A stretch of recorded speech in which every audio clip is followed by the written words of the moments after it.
In this video, I'm going to show you how to do an oil change on this F-250 with the 6.4 liter Power Stroke diesel. Let's get started.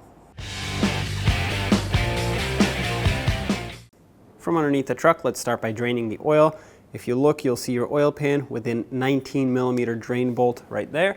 Get a collection bucket and let's drain the oil. Keep in mind, this truck takes 15 quarts of oil, so whatever collection bucket you're using, make sure it holds at least 15 quarts of oil. 19 millimeter socket.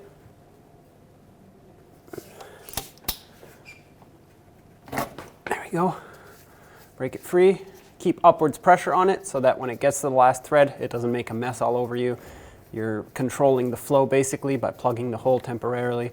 And at this point, I'm on the last thread, so I'm just going to let it drain. We'll wait until it's down to a steady trickle. We'll cap it off and continue. Well, at this point, it's down to a drip, so I'm going to go ahead and plug it off.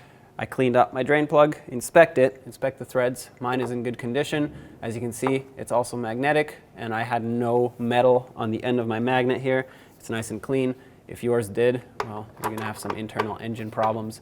But regardless, at this point, let's cap it off. I'm gonna clean this off with some brake parts cleaner.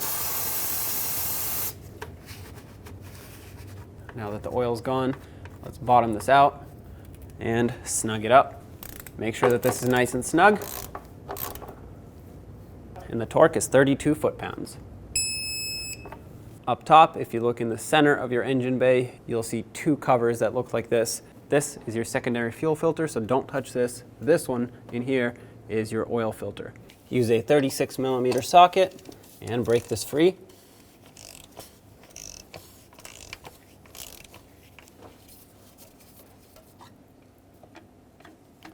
Oil filter will come with it.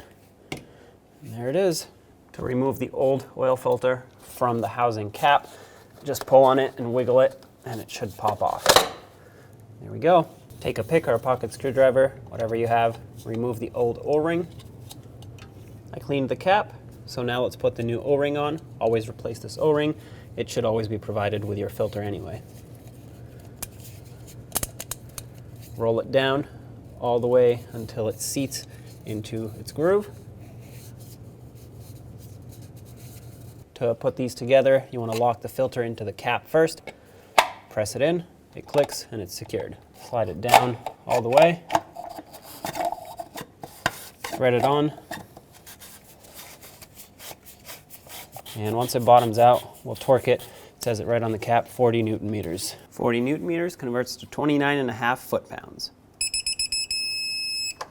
That's it right there. It's important to not over tighten it because it's plastic and you don't want to break it. And it's important to not under tighten it because then you will have an oil leak. On the passenger side of the engine next to the air box, you'll see the oil filler. So take the cap off and put in 15 quarts of 15W40 diesel oil. Okay, last quart.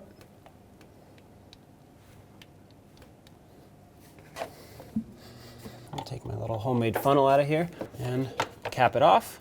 Now let's check the oil level. It should be good, but it's always a good idea to check it. Then we'll start up the truck. On the driver's side, next to the coolant overflow, you'll see the yellow dipstick. This is for your engine oil. Pull it out. As I pull it out, I'm gonna wipe it off at the same time. That way it comes out nice and clean. And I wanna show you what to look for. So looking at the dipstick, you'll see that you have the maximum line and the minimum line. Ideally, you'd want your oil level to be right on the maximum line. Now that you've changed it, it might be a little bit over because the engine has not been turned on yet, and the oil level of 15 quarts is calculated with the oil filter full. At this point, it is empty, so if it's a little bit above the max line, that's okay. At this point, let's put it back into the dipstick tube, measure the level, all the way down, and now pull it up. Don't wipe it this time, because obviously we want to see what it picked up. Looking at the dipstick right here, you can see the level stops right after the max line. It might be hard to see on camera, but you can see how the light is shining and reflecting off of the oil. It stops right here. So we're good to go. Let's put this back in and start up the engine. At this point, you're clear to start up your engine. Take it for a road test. Obviously check for leaks. There shouldn't be any, but you never know. And there you have it. That's how you do an oil change. When only the best will do, demand TRQ. The only company that lets you view before you do. TRQ is committed to offering the highest quality aftermarket auto parts that are engineered for peace of mind. Thanks for using and viewing with TRQ.